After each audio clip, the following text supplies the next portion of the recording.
Hey there, and welcome to Crazy Pepper, the channel where drama sizzles and revenge burns hotter than ever. If you love jaw dropping twists, bold characters, and stories that keep you guessing till the end, you're in the right place. Subscribe and dive into gripping tales of betrayal, karma, and ultimate payback. Get ready for unforgettable moments and satisfying endings, only on Crazy Pepper. Hit that bell and let the drama begin. The fluorescent lights hummed overhead like angry wasps as I clicked through my PowerPoint slides, watching 23 faces stare back at me with the enthusiasm of people waiting for a root canal. 3 minutes into my quarterly electrical contracting presentation to Erica's tech company board, I was hitting my stride, explaining how our infrastructure upgrades could save them $2 million annually. That's when my loving wife, CEO Erica Bowen, stood up from her executive chair and yanked the power cord from my laptop. "I can't listen to this crap any longer. You're embarrassing my company," she announced, her voice cutting through the conference room like a buzzsaw through plywood. The laptop screen went black. My presentation died mid-sentence. 23 pairs of eyes shifted between us like spectators at a tennis match, some smirking, others whispering behind manicured hands. The silence stretched longer than a Monday morning hangover. I didn't say anything, just packed up my equipment, slow and steady, while Erica stood there with her arms crossed, radiating that special brand of superiority she'd perfected since her company went public. She thought this little power play would break me, put me in my place, show everyone who really wore the pants in the Bowen household.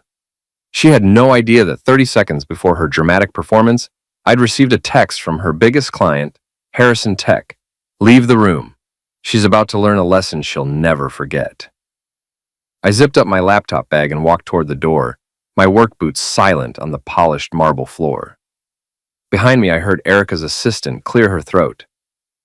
"Mrs. Bowen, Mr. Harrison from Harrison Tech is on line 1. He says it's urgent regarding the Midwest expansion contract." I paused at the door, turned back to see the color drain from Erica's face like water from a broken bathtub. Harrison Tech represented 60% of her company's revenue. The same Harrison Tech that had been courting my electrical services for 6 months. The same company Erica had forbidden me from working with because it might create a conflict of interest. "Tell him I'll call back," Erica said, but her voice had lost its earlier confidence. "He says if you don't take the call right now, the contract talks are over." 23 faces turned back to Erica. This time, nobody was smirking. I walked out, leaving my wife to clean up the mess she'd just made. In the hallway, I pulled out my phone and called Harrison Tech directly. "Mike Bowen here. I'm available to start on that infrastructure project immediately." The receptionist put me through to Mr. Harrison himself. "Mike, perfect timing. We just terminated our contract with Innovate Tech. Seems their CEO has some serious professionalism issues. When can you start?" "How about tomorrow morning?" "Outstanding. We'll have the contracts ready by 5 p.m. today." I hung up and headed for the elevator, already calculating the numbers in my head. The Harrison Tech contract would net me more in 1 year than I'd made in the previous 3. More importantly, it would cost Erica's company exactly the amount they needed to make payroll for the next 6 months. Sometimes the best revenge is just being better at business than the person trying to humiliate you. But as I reached the parking garage, I realized this was just the beginning.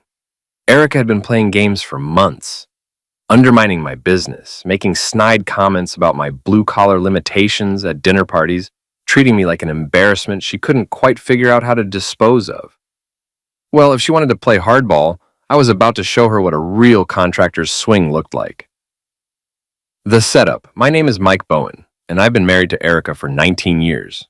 We have an 18-year-old daughter named Jessica, who thinks I'm a walking disappointment, and a wife who runs a tech company like she's Napoleon conquering Europe. Until today, I thought we had problems. Now I know we have war.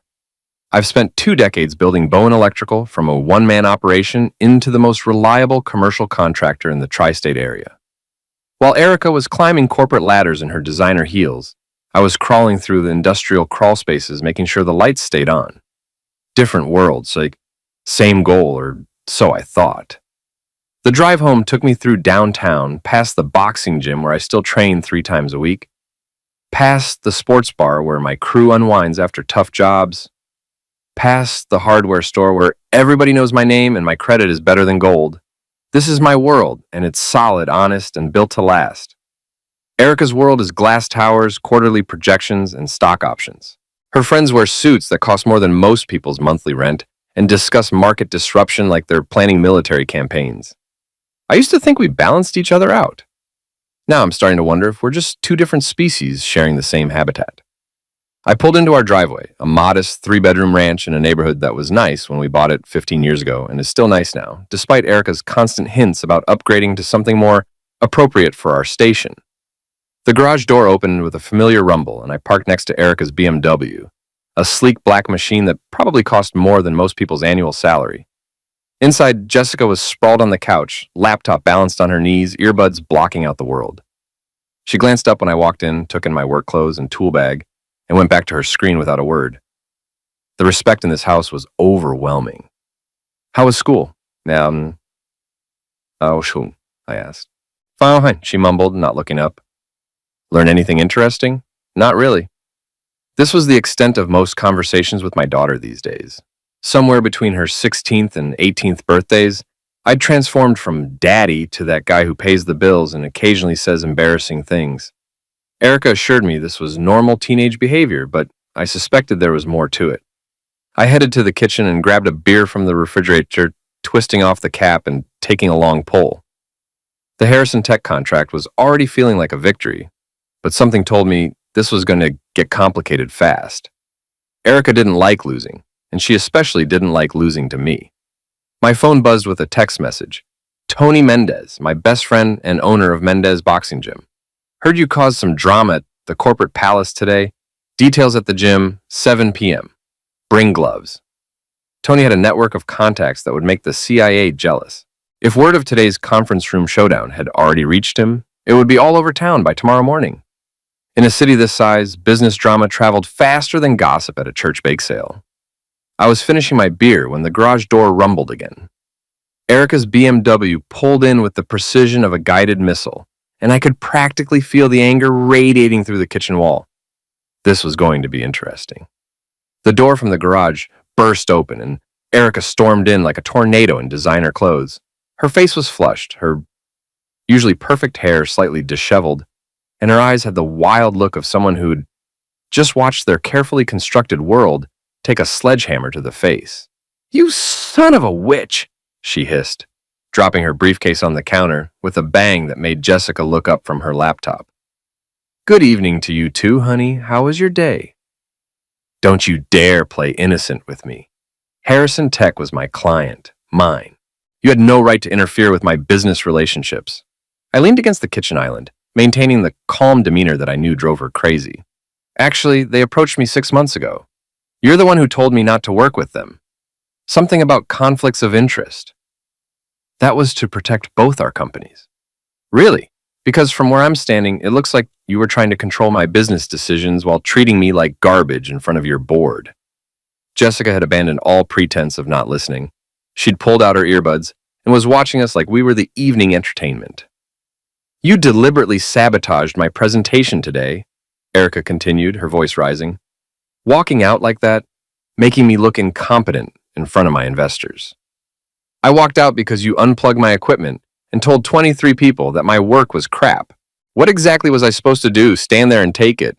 You were supposed to support me. Support you? I laughed, a sound with no humor in it.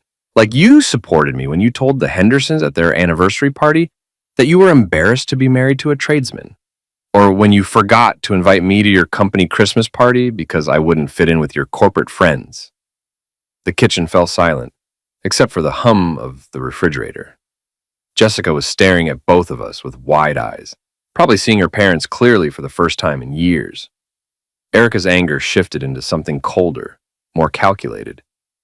This isn't over, Mike. You cost me a major client today. There will be consequences. I'm looking forward to it, I said, meeting her stare without blinking. I really am.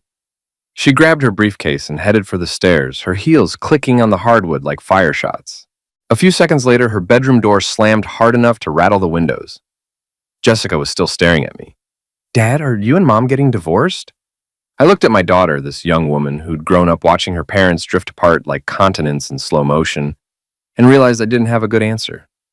I don't know, Jess. I honestly don't know.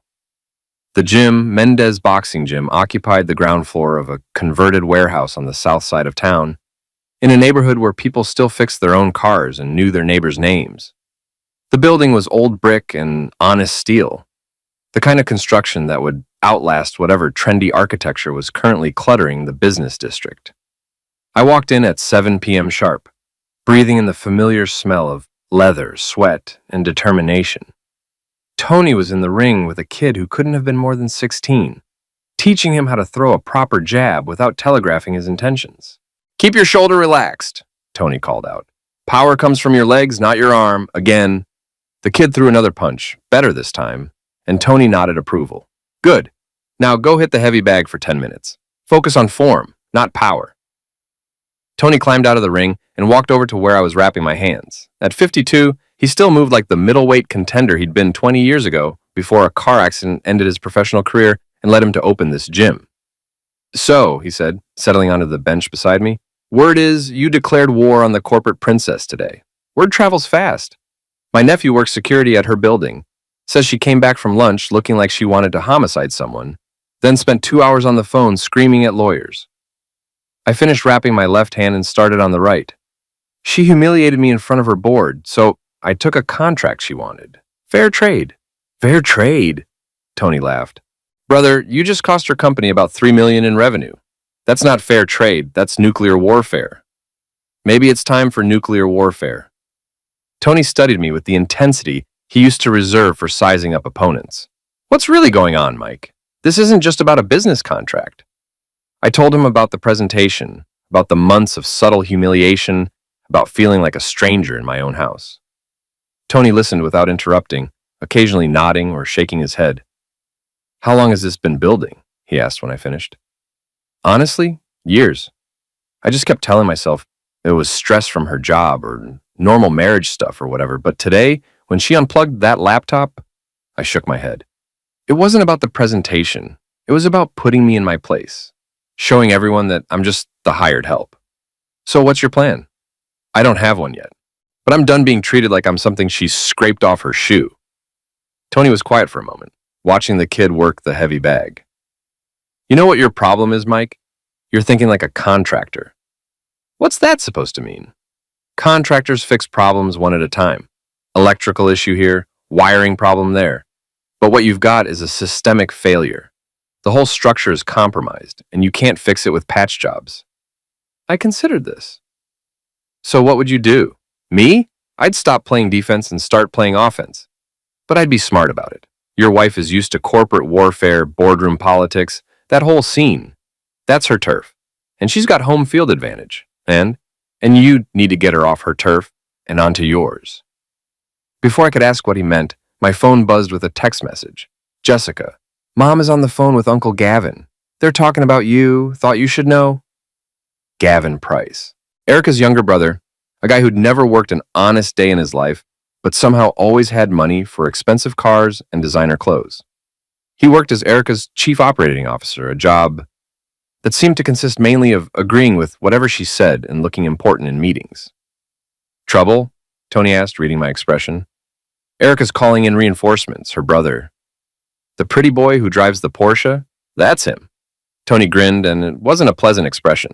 "Good. I was hoping this would get interesting." We spent the next hour working the heavy bag and practicing combinations.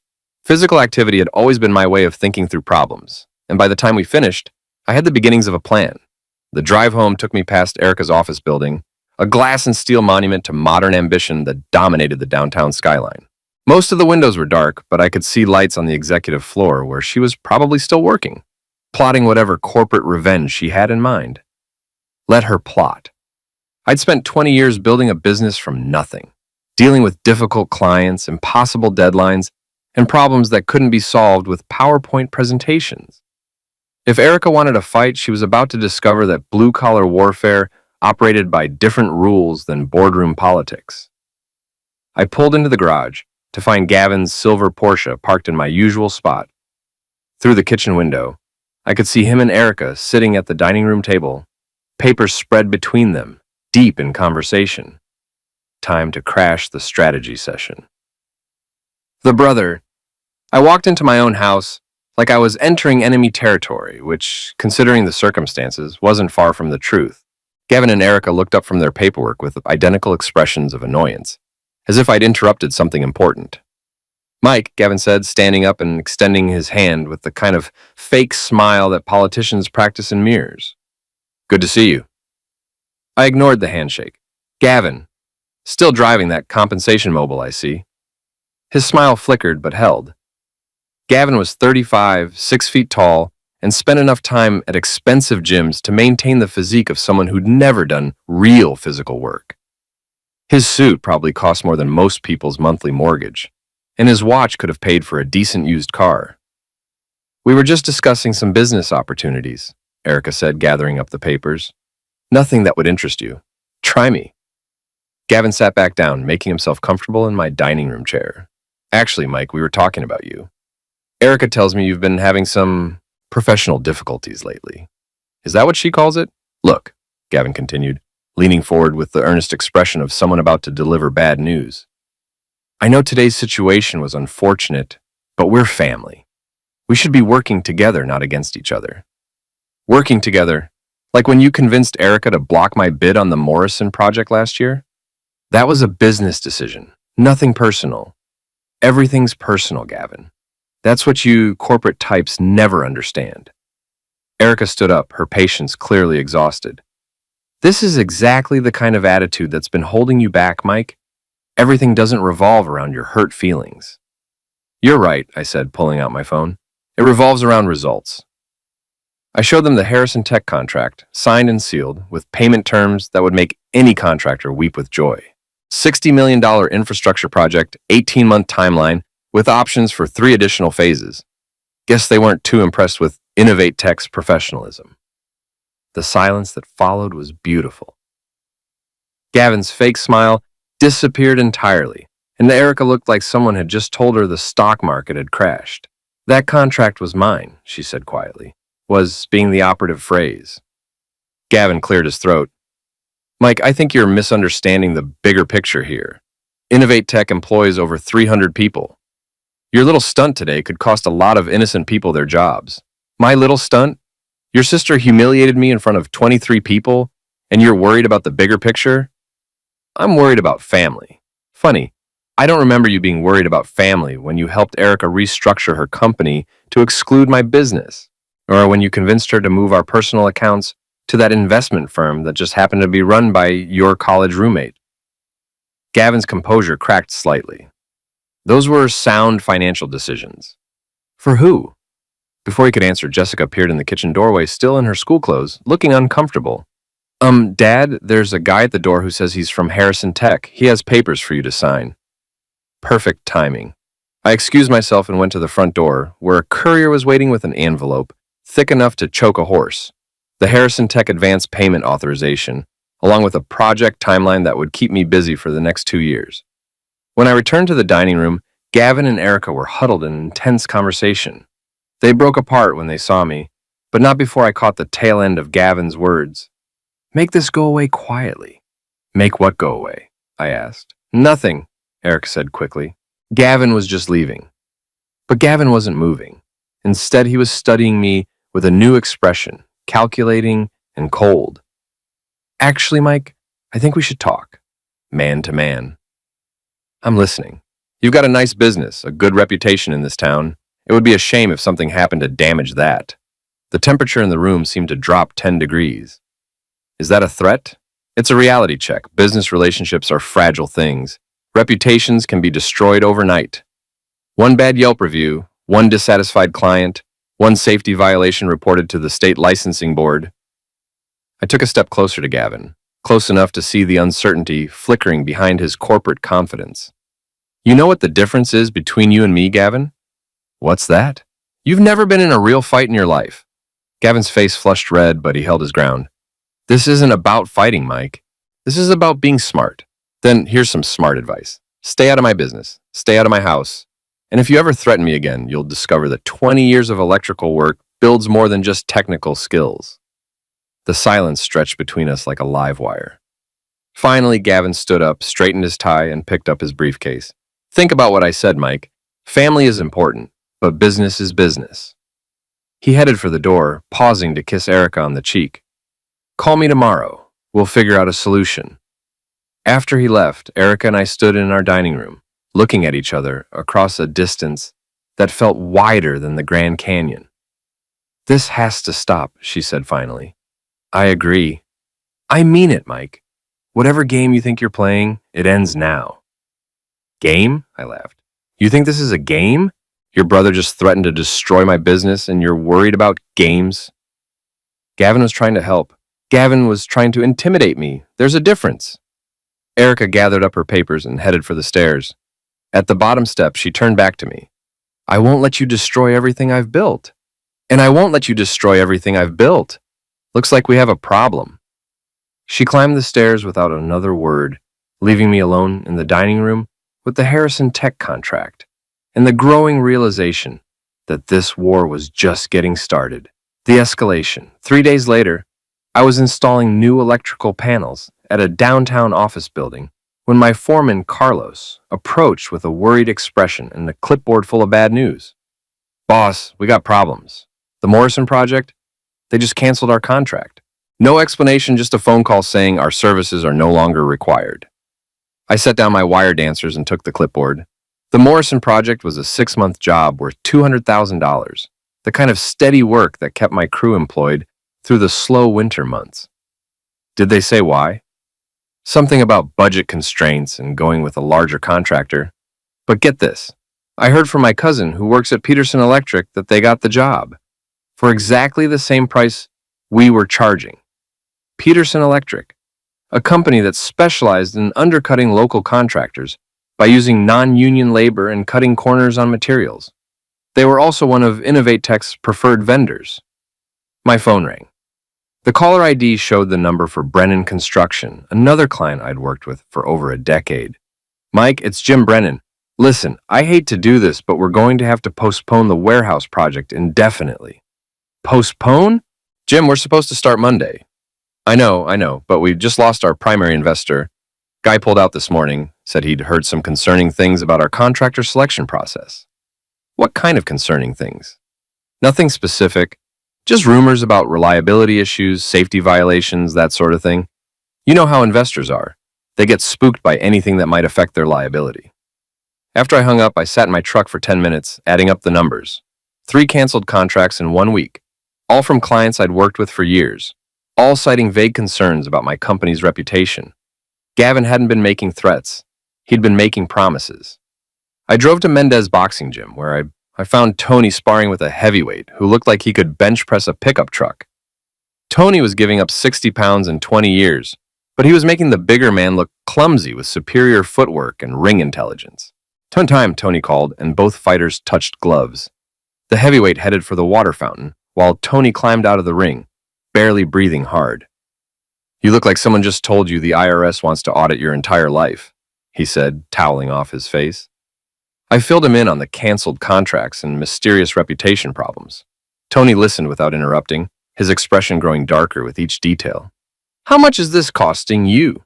He asked when I finished. About $400,000 in the next 6 months. Plus, if this keeps up, I'll have to lay off half my crew before Christmas.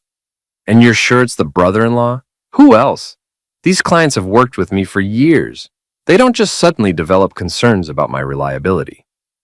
Tony was quiet for a moment, watching the heavyweight work the speed bag. You know what you need to do, right? Enlighten me. You need to hit back. And I mean really hit back, not just defend yourself.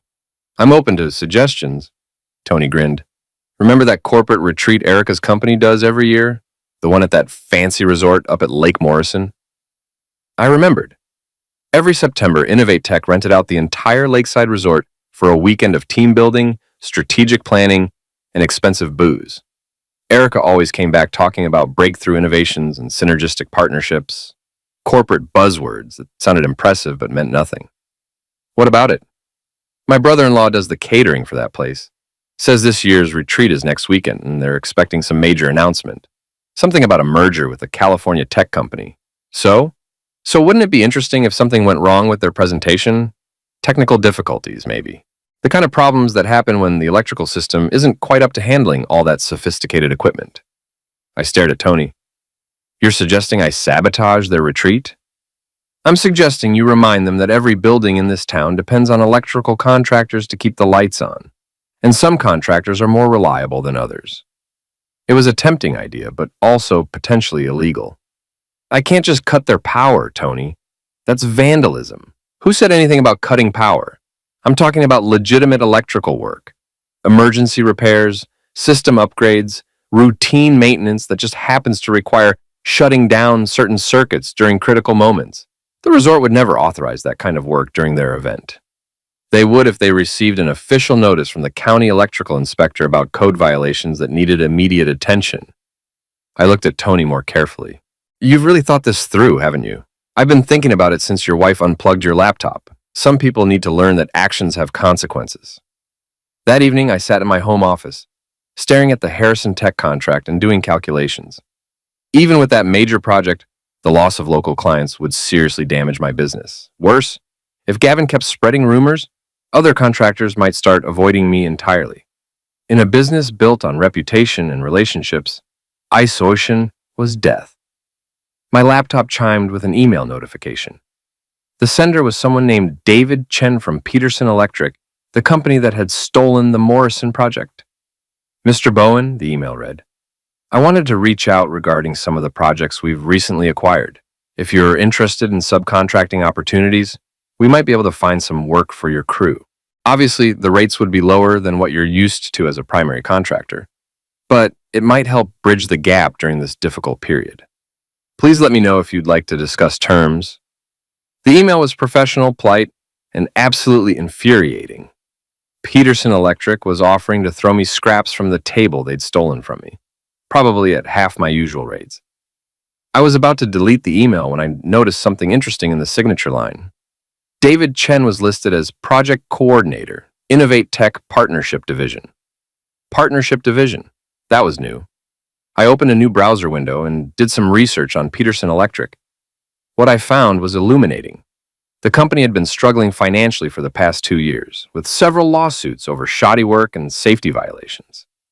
But in the last 6 months, they'd suddenly started winning major contracts, all from companies that had some connection to Innovate Tech. It wasn't just about punishing me for taking the Harrison Tech contract. Erica and Gavin were building their own network of preferred contractors, companies they could control and manipulate. I was being systematically eliminated from the local market. That changed everything. I picked up my phone and called Tony.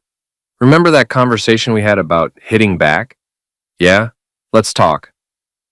The plan. Tony's brother-in-law, Miguel, turned out to be a gold mine of information about the Lakeside Resort's upcoming corporate retreat. We met at a diner on Route 9, the kind of place where the coffee was strong, the pie was homemade, and nobody asked too many questions about why 3 grown men were huddled over blueprints at 10 p.m. on a Thursday night. Miguel spread the resort's electrical schematics across the table, pointing out key circuits with a calloused finger. The main conference center runs on 3 separate panels, he explained. Lighting, HVAC, and audiovisual equipment, all controlled from the basement utility room. Security? I asked. 1 guard makes rounds every 2 hours, spends most of his time watching Netflix in the lobby office. The utility room isn't even locked. Fire code requires easy access for emergency personnel. Tony leaned back in his booth, grinning. This is almost too easy. Easy is good, I said, studying the schematics. But we need to be smart about this. It can't look like sabotage. Miguel nodded. That's the beauty of electrical work. Half the time, problems look random even when they're not. A loose connection here, an overloaded circuit there, stuff happens. What kind of equipment are they bringing? I asked. Top of the line. Multiple projection systems, wireless networking gear, satellite uplinks for their California partners, the whole dog and pony show. They're planning to announce some major merger deal, apparently worth about $50 million. $50 million. That explained why Erica had been working late every night for the past month, why Gavin had been making mysterious trips to the West Coast, why they were so desperate to eliminate any distractions from their business empire. When's the big presentation? Tony asked. Saturday afternoon, 2 p.m. All the investors will be there, plus the California executives flying in special for the announcement. I folded up the schematics and handed them back to Miguel. I need to think about this. Think fast, Miguel said. Retreat starts tomorrow afternoon. The drive home took me past the Harrison Tech construction site, where my crew had been working double shifts to meet the accelerated timeline. Floodlights illuminated the skeletal framework of what would become the company's new regional headquarters, a testament to honest work and fair dealing. But even that success felt hollow, knowing that Erica and Gavin were systematically destroying everything else I'd built. The Peterson Electric email had been just the beginning. By Monday morning, I'd received 3 more offers from companies wanting to help me through my difficult period by offering subcontracting work at cut-rate prices. The message was clear: submit to their control or be driven out of business entirely. At home, I found Erica in the kitchen, packing an overnight bag for the retreat. She looked up when I walked in, and for a moment, I saw something that might have been guilt flicker across her face. "Working late again?" she asked. "Harrison Tech project. We're ahead of schedule." "That's good." She zipped up her bag and set it by the door. "Listen, Mike, about this week, maybe we should talk when I get back. Try to work things out." "Work things out?" "This fighting isn't good for anyone, especially Jessica." I looked at my wife, this woman I'd shared a bed with for 19 years, and wondered when she'd become a stranger. "What did you have in mind?" "I don't know. Counseling, maybe, or we could take a vacation, just the 2 of us. Remember how we used to talk about visiting Ireland?" It was a tempting offer, the possibility of returning to something that had once worked between us, but I also knew about the Peterson Electric partnership, about the systematic campaign to destroy my business, about Gavin's threats. "That sounds nice," I said. "Let's talk when you get back." She smiled, and for a second, she looked like the woman I'd married instead of the corporate executive she'd become. "I'm glad, I really am." After she left for the resort, I sat in my kitchen with a beer and the electrical schematics Miguel had copied for me. The smart thing would be to take Erica's offer, try to rebuild our marriage, find a way to coexist in our separate worlds. But smart wasn't always the same as right. I pulled out my phone and called Tony. "You still interested in that electrical work we discussed?" "Absolutely. When do we start?" "Tomorrow night. And Tony, bring your work gloves." The Resort Lakeside Resort squatted on the shores of Lake Morrison like a rustic palace, all timber and stone and expensive good taste. The parking lot was full of luxury cars and rental sedans, the kind of vehicles driven by people who measured success in stock options and quarterly bonuses. Tony and I sat in my pickup truck, watching well-dressed executives carry laptops and presentation materials into the main conference center. Through the large windows, we could see the setup for tomorrow's big announcement: multiple projection screens, wireless microphones, enough audio-visual equipment to broadcast live to Mars. "Impressive setup," Tony observed. "Must have cost them a fortune. $50 million merger announcement. They're not cutting corners." Miguel had provided us with work uniforms from his catering company, complete with official-looking ID badges and a clipboard full of authentic-looking paperwork. The plan was simple: walk in like we belonged, access the utility room during the dinner break, and introduce a few minor electrical problems that would manifest at the worst possible moment. "You sure about this?" Tony asked as we climbed out of the truck. Too late for second thoughts now. The service entrance was exactly where Miguel had said it would be, and the security guard was exactly as inattentive as promised. We walked through the kitchen like we owned the place, nodding to the catering staff who were too busy preparing dinner for 200 guests to pay attention to 2 more guys in work uniforms. The utility room was in the basement, a cramped space filled with electrical panels, water heaters, and the mechanical systems that kept the resort running. I found the circuits that controlled the conference center and studied the setup. "How long will this take?" Tony whispered. 10 minutes, maybe 15. The work was delicate, requiring the kind of precision that came from 20 years of experience. A loose connection here, a slightly over-tightened wire nut there, a circuit breaker adjusted to trip at just below its normal tolerance. Nothing that would cause a fire or endanger anyone, but enough to create spectacular failures at precisely the wrong moment. "Done," I said, closing the last electrical panel. "Tomorrow afternoon is going to be very interesting." We made it back to the truck without incident, driving away from the resort as the sun set over Lake Morrison. The executives inside were probably enjoying their expensive dinner, discussing market strategies and corporate synergies, completely unaware that their carefully planned presentation was about to become a disaster. So what happens now? Tony asked. Now we wait. And if this doesn't work, then I'm probably out of business by Christmas. The next morning, I woke up early and drove to the Harrison Tech construction site. Physical work had always been my way of dealing with stress, and there was something satisfying about installing electrical conduits while Erica and Gavin were probably rehearsing their presentation at the resort. My phone rang at 11 a.m. Carlos, calling from another job site. Boss, we got a problem. The Hendricks warehouse project, they just called and canceled. Said they're going with Peterson Electric instead. Another contract lost. The campaign against my business was accelerating, probably timed to coincide with whatever announcement was planned for this afternoon. Any reason given? Same story as before. Concerns about reliability, questions about our safety record. This is getting serious, Mike. It was getting serious. If I lost many more contracts, I'd have to start laying off crew members, good people who depended on steady work to support their families. At 2 p.m., I was installing junction boxes when Tony called. You need to turn on Channel 7 News, right now. I climbed down from the ladder and found the construction trailer where my crew was gathered around a small television. On screen, a reporter was standing outside the lakeside resort, speaking into a handheld microphone. What was supposed to be a major merger announcement has turned into a public relations nightmare for Innovate Tech Corporation. Technical difficulties during this afternoon's presentation left investors and executives in the dark, literally, as multiple power failures disrupted the proceedings.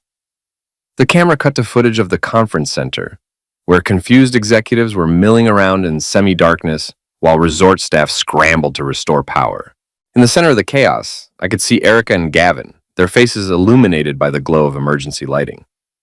According to sources inside the resort, the reporter continued, the electrical failures occurred at the worst possible moment, just as Innovate Tech CEO Erica Bowen was announcing the details of a $50 million merger with California-based TechFlow Industries. The disruption reportedly caused TechFlow executives to question Innovate Tech's competence and attention to detail. My crew was watching the coverage with obvious enjoyment. They'd all heard about the contracts we'd lost, the rumors being spread about our company's reliability. Karma's a witch, Carlos muttered, and several other workers nodded agreement. The news report continued with interviews from frustrated investors and embarrassed executives. The merger announcement had been postponed indefinitely while TechFlow representatives returned to California to reassess the partnership opportunity. My phone buzzed with a text message from an unknown number. Impressive work, we should talk. Harrison Tech. I stepped outside the trailer and called the number. Mr. Harrison himself answered on the first ring. Mike Bowen, I was wondering when you'd call. Mr. Harrison, I'm not sure what you mean. Come on, Mike. I've been in business for 30 years. I know professional sabotage when I see it. The question is, are you available for more consulting work? What kind of consulting work? The kind that ensures my competitors have technical difficulties at inconvenient moments. I'm willing to pay very well for that kind of reliability. I was quiet for a moment, considering the implications. Harrison was offering to hire me as a corporate saboteur, using my electrical expertise to wage industrial warfare against his business rivals. I appreciate the offer, I said finally, but I'm not in that line of work. Too bad. You have a real talent for it. After I hung up, I stood in the construction site parking lot watching my crew work on the Harrison Tech building. They were good people, skilled tradesmen who took pride in their work and deserved better than to be pawns in someone else's corporate games. But Erica and Gavin had started this war, and now they were discovering that blue-collar revenge operated by different rules than boardroom politics. My phone rang again. This time it was Erica, and she sounded furious. I know it was you.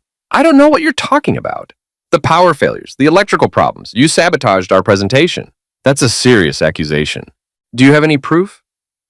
The silence on the other end of the line stretched for several seconds. Finally, Erica spoke again, her voice cold and controlled. This isn't over, Mike. I know, I said. It's just getting started. The retaliation Monday morning brought a knock on my door at 6 a.m., followed by the kind of official paperwork that makes contractors wake up in cold sweats. A state electrical inspector, accompanied by 2 assistants and enough clipboards to stock an office supply store. Mr. Bowen, we're here regarding complaints about code violations at several of your job sites. We'll need to conduct immediate inspections. The complaints were detailed, specific, and obviously filed by someone with intimate knowledge of electrical work. Every minor deviation from code, every shortcut that was standard practice in the industry, every technical violation that inspectors normally overlooked, all documented with the precision of a legal brief. The Harrison Tech Site inspection took 4 hours. They found violations that weren't really violations, cited regulations that hadn't been enforced in a decade, and wrote up deficiencies that would require thousands of dollars in corrections. "This is maltreatment," I told the lead inspector as he handed me a citation thick enough to use as a doorstop. "This is a routine inspection based on legitimate complaints," he replied. "You have 30 days to correct these violations or face suspension of your electrical license."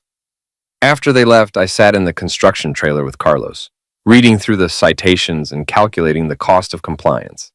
Between the lost contracts and the mandatory corrections, my business was hemorrhaging money faster than a punctured artery. "Who filed the complaints?" Carlos asked. "Someone with access to our job sites and detailed knowledge of our work practices." "Inside job?" "Has to be." That afternoon, I got my answer. David Chen from Peterson Electric called with another offer of subcontracting work, this time with a new wrinkle. "Mr. Bowen, I understand you're having some regulatory difficulties. That's unfortunate, but not uncommon in our industry. The good news is that Peterson Electric has an excellent relationship with the State Inspection Office. We might be able to help expedite the resolution of your code violations." "In exchange for what?" "Partnership agreement. You'd maintain your business license, but operate as a Peterson Electric subsidiary. We'd handle all the administrative headaches, regulatory compliance, client relationships. You'd focus on what you do best, the actual electrical work." "At what percentage?" "We'd cover all overhead costs and regulatory issues. You'd receive 40% of net profits on jobs we assign to your crew. 40%. After 20 years of building my own business, they were offering to let me keep 40 cents of every dollar I earned, in exchange for the privilege of working for a company that had stolen my clients and filed false complaints against me." "That's a generous offer," I said. "Let me think about it." "Don't think too long. These regulatory problems have a way of multiplying if they're not addressed quickly." After I hung up, I called Tony and arranged to meet at the gym. I needed to hit something, and hitting David Chen wasn't a viable option. Tony was working with a new student when I arrived, a woman in her 40s who was learning boxing for self-defense. He finished the lesson and joined me at the heavy bag. "Let me guess," he said, watching me wrap my hands. "The corporate princess struck back." I told him about the inspection, the citations, and Peterson Electric's generous offer to solve all my problems in exchange for my independence. 40%? Tony whistled. "That's not a partnership, that's indentured servitude, and gets better. If I don't take their deal, the regulatory problems will mysteriously multiply until I lose my license entirely." "So what's your plan?" I started working the heavy bag, throwing combinations with enough force to rattle the chain. "I'm going to give them exactly what they want. Meaning, I'm going to accept their partnership offer, sign all their papers, agree to all their terms, become a Peterson Electric subsidiary." Tony looked confused. "That sounds like surrender." "That sounds like getting inside their operation." I threw a particularly hard right cross that made the bag swing wildly. "You can't sabotage a system from the outside, but from the inside. That's a different story. You're talking about industrial espionage. I'm talking about self-defense." That evening, I called David Chen and accepted Peterson Electric's partnership offer. We arranged to meet the next morning to sign the paperwork and discuss the transition process. "You're making the smart choice," Chen said. "This arrangement will be beneficial for everyone involved." "I'm sure it will be." After dinner, I sat in my home office, researching Peterson Electric's corporate structure and client relationships. What I found was fascinating. The company was essentially a front operation for Innovate Tech, designed to control the local electrical contracting market by eliminating independent competitors and absorbing their businesses. My phone buzzed with a text from Jessica. "Dad, are you really selling your company? Mom says you're finally being realistic about your limitations." I stared at the message for a long time before responding. Sometimes you have to lose a battle to win a war. What's that supposed to mean? You'll understand soon enough. The next morning, I drove to Peterson Electric's office, a converted warehouse on the industrial side of town. David Chen met me in the lobby with a briefcase full of contracts and a smile that probably fooled most people.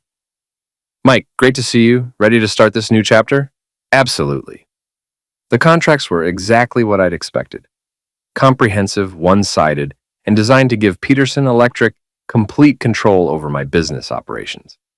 I signed everything without reading the fine print, playing the role of a defeated contractor who was grateful for any lifeline. Excellent, Chen said, collecting the signed documents. We'll announce the partnership this afternoon. I think you'll find working with us much less stressful than running your own operation. I'm looking forward to it. What Chen didn't know was that I'd spent the previous evening installing recording equipment in my work truck, my office, and even my tool belt. Every conversation, every meeting, every instruction would be documented with crystal clarity. If Eric and Gavin wanted to play corporate warfare, they were about to discover that contractors knew how to gather intelligence too, the inside game. Working for Peterson Electric was like being a spy in enemy territory if spies wore hard hats and carried wire dancers. David Chen assigned me to a series of projects that were obviously designed to test my compliance and document my acceptance of their authority. The first job was rewiring a small office building that Peterson had underbid by 30%, using inferior materials and a skeleton crew. Chen made it clear that questioning their methods wasn't part of my new role. We operate on tight margins, he explained during our first project meeting. Efficiency is everything. If you can't adapt to our standards, this partnership won't work. I adapted beautifully, following their cost-cutting protocols while secretly documenting every code violation, every safety shortcut, every instance of substandard work. The recording equipment in my tool belt captured Chen's instructions to use cheaper wire than specified, to skip required inspections, to falsify timesheets. Within a week, I had enough evidence to shut down Peterson Electric permanently, but I was after bigger game than David Chen. The breakthrough came during my second week, when Chen invited me to a project planning meeting at Innovate Tech's headquarters. The same conference room where Erica had unplugged my laptop, now serving as command central for their electrical contracting empire. Gavin was there along with Chen and 2 other Peterson Electric managers I hadn't met. The agenda was ambitious, a systematic plan to acquire or eliminate every independent electrical contractor in the tri-state area. The Bowen acquisition proves our model works, Gavin was saying as I entered the room. Identify struggling contractors, create regulatory pressure, offer partnership deals that give us control of their operations. What about the contractors who refuse to cooperate? Asked one of the managers. We make their lives difficult until they change their minds, file complaints, spread rumors about reliability, pressure their clients to find alternative vendors. Most of them fold within 6 months. I sat in the back of the room, taking notes and trying to look like a reformed contractor who was grateful to be part of their operation. The recording equipment in my shirt pocket was capturing every word. Our goal is complete market control within 18 months, Gavin continued. No independent contractors, no competitive bidding, no price pressure. We set the rates, we control the quality, we maximize profits. What about union opposition? Chen asked. The unions are already struggling. Without independent contractors to support them, they'll have to negotiate with us on our terms. It was a comprehensive plan to monopolize the local electrical market, eliminate competition, and exploit both workers and clients. The kind of corporate strategy that was probably legal, but definitely unethical. After the meeting, Gavin approached me with his trademark fake smile. Mike, how are you adjusting to the new arrangement? It's been educational. Good. You know, Erica was worried that you might have trouble with the transition. She thought you were too independent for this kind of partnership. Erica was wrong about a lot of things. Well, I'm glad to see you're being realistic. This arrangement is better for everyone. You get steady work without the headaches of running a business. We get experienced contractors without the overhead of training new people. Win-win. Exactly. Gavin clapped me on the shoulder. You know, we're planning another corporate retreat next month. Maybe you'd like to join us, as a valued partner, of course. I'd be honored. That evening, I met Tony at the gym and played him selected recordings from the day's meetings. His reaction was everything I'd hoped for. Jesus, Mike, this is conspiracy, restraint of trade, probably a dozen other felonies. You could send these people to prison. Prison's too good for them. I want something more personal. What did you have in mind? I explained my plan while we worked the speed bag. Tony listened without interrupting, his expression shifting from surprise to admiration to something that might have been awe. "That's not revenge," he said when I finished. "That's performance art. Will you help? Brother, I wouldn't miss this for anything." The next phase required careful timing and perfect execution.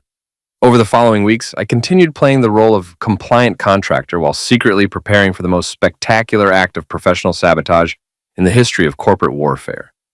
I documented every Peterson Electric project, every code violation, every safety shortcut. I copied client lists, financial records, internal communications.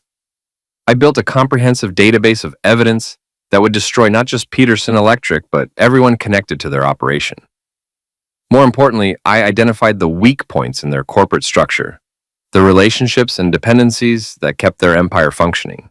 Gavin's arrogance had made him careless about operational security, and Chen's incompetence had created vulnerabilities throughout their system. 3 weeks after accepting their partnership offer, I was ready to bring down their entire operation in the most public, humiliating way possible. The weapon would be their own success. The trap. The second corporate retreat was scheduled for the first weekend in November, this time at the Grand Mountain Resort, an even more expensive venue than Lakeside. Gavin had personally invited me to attend as Peterson Electric's senior partner, a gesture that was supposed to demonstrate their commitment to treating former competitors as valued colleagues. What it actually demonstrated was that Gavin was too arrogant to recognize a threat when it was sitting in his conference room taking notes. The retreat agenda was ambitious, announcing the acquisition of 3 more electrical contractors, revealing plans for expansion into neighboring states, and celebrating the success of their market consolidation strategy.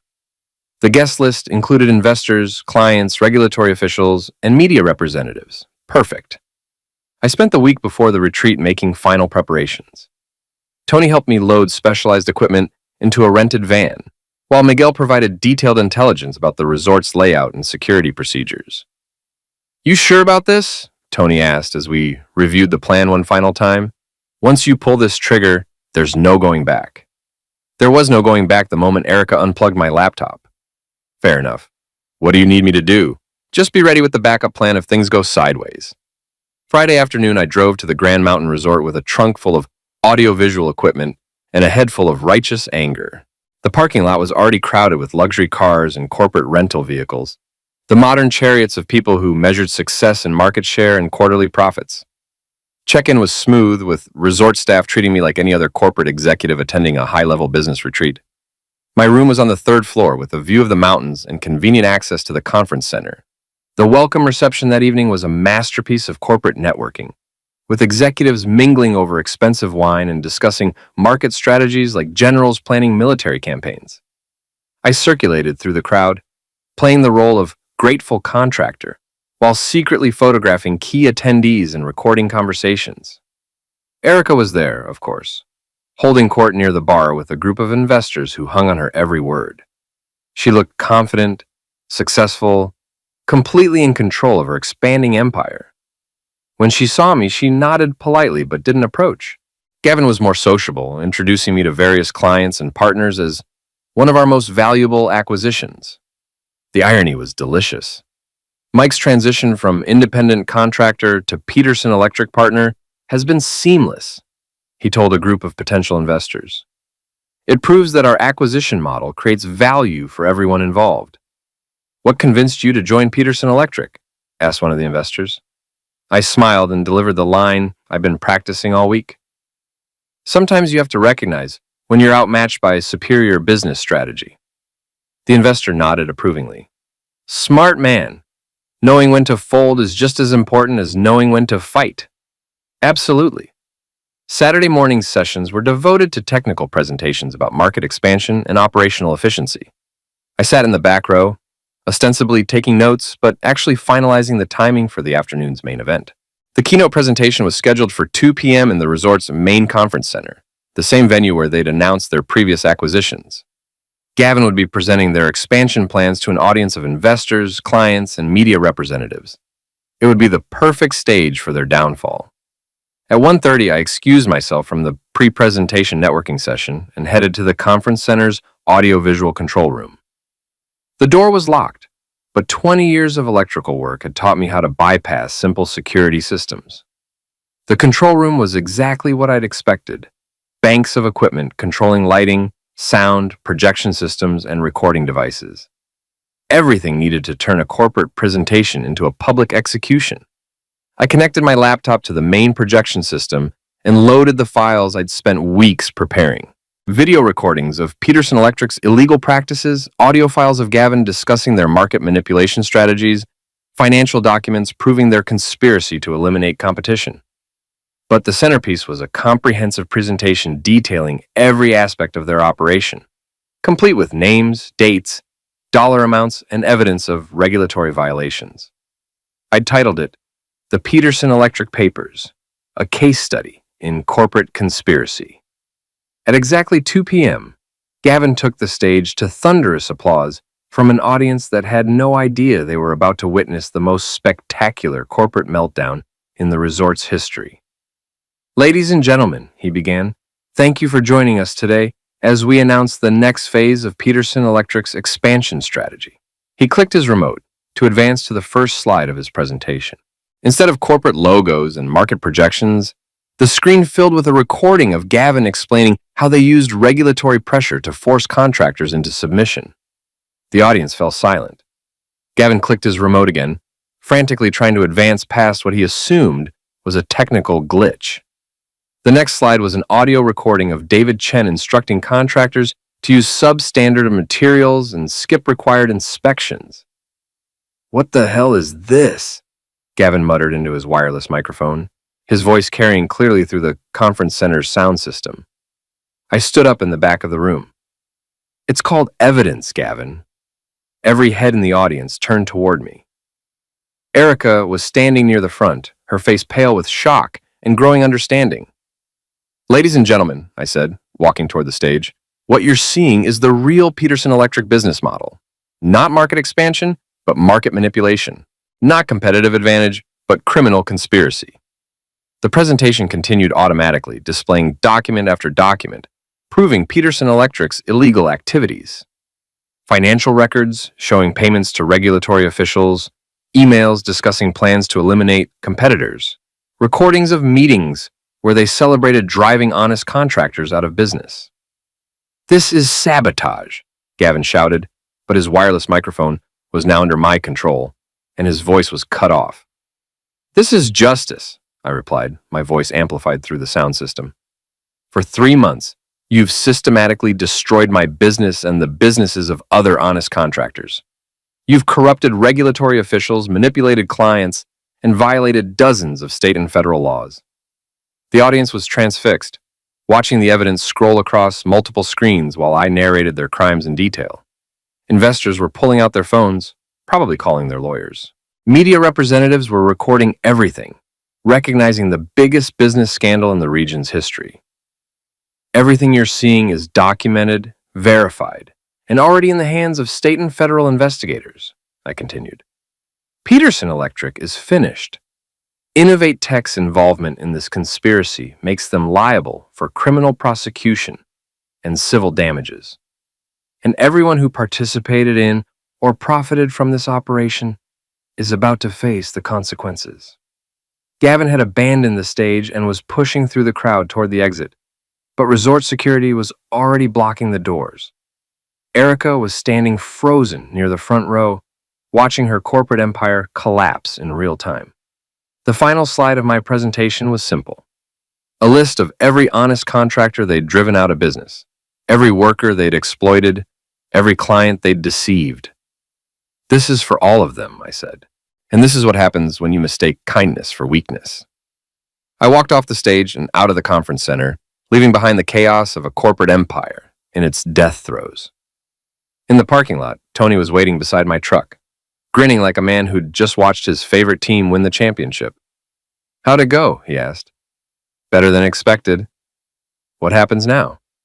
"Now we go home and wait for the fireworks." 그냥 사람을 네가 져? 무슨 말이야? 사람을 그럴 수 있다고? 무슨 야차를 또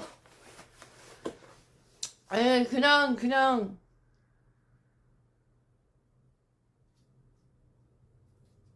그래서 실망감이 실망감이 이제 드는 거지.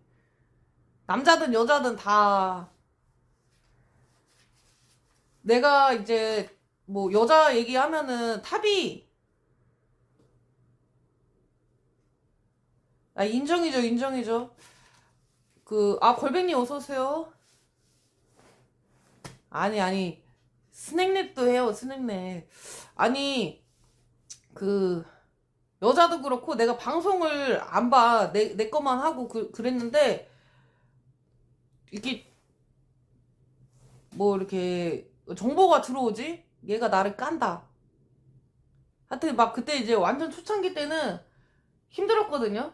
이걸 어떻게 해야 되나. 이 년이 나 정치질하는데, 막 진짜 쇼를 하고 자빠져 있는 거야. 내가 그걸 봤는데 울면서 행순이 언니는 뚱뚱한데 더 뚱뚱한데 왜 자기한테 돼지라고 하냐고 쇼를 하고 자빠져 있는 거야.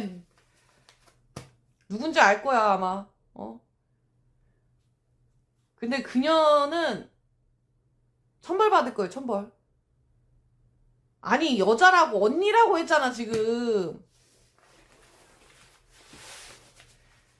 여자 미국 갔어. 미국 갔어. 아무튼 간에 걔가 완전 나쁜 년이야. 완전 나쁜 년. 그리고 하여튼 그런 거 종용한다는 그런 게 진짜 나는 그거 보고서는 시청자 대동해서 시청자를 대동해서 그 다른 여자애한테 행순이 조심하세요 뭐 이런 것까지 뭐 보낸 건데 나는 그 사람 누군지 알아.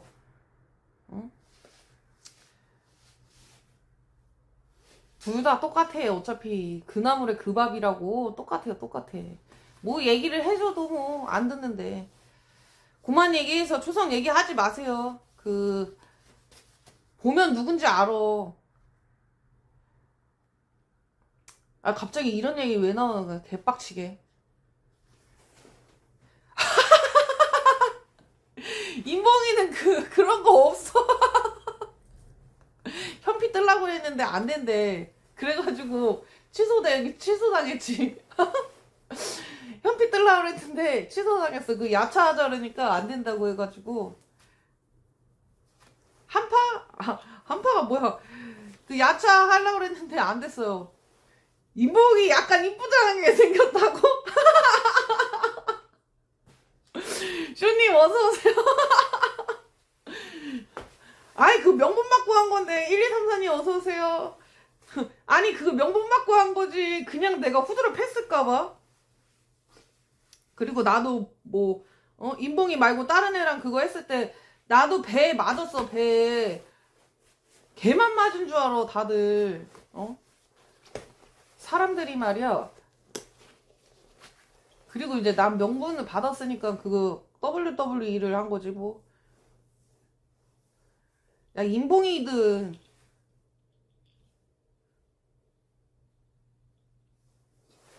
이게 동은아 이제 멘탈님이랑 친한가? 안 친하면은 이제 누구야? 친해? 야 동은이 뭐 마당발이네? 실친이라고? 신기하네. 다업대 님 별풍선 1개 감사합니다. 행수나 뻑뻑이들 넌 믿지마. 이간질도 많으니까 너가 잘 판단해야 해. 이게 이제 저한테 안 들어오고 걔네 둘을 종용을 해서 나를 병신을 만드는 거야. 그리고 이 한 명이 미꾸라지가 얘한테는 내 욕을 하고 얘한테는 걔 욕을 하는 거야.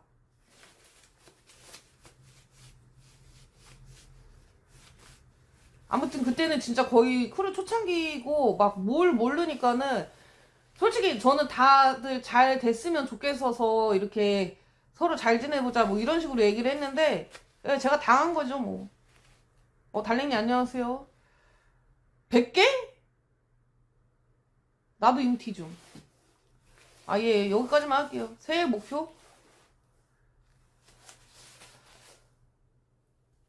그래서 그 차이님한테 거의 이제 욕먹고 나간 거고, 그냥 나간 애는 뭐 수TV 삭제라고? 그럼 뭐 어디 갈라고? 오늘 스타님, 키키님 어서 오세요. 아니 스타님, 내 메뉴 얘기했는데, 메뉴 얘기했는데 지금 이 메뉴 얘기하라고? 안 나가냐고요? 지금 몇 시인데? 목표가 70살까지 쓸 킥뷰 모으는 거라고? 뭐야? 다시 방금 왔어? 몰라. 김치전은 내일 하지 뭐, 내일.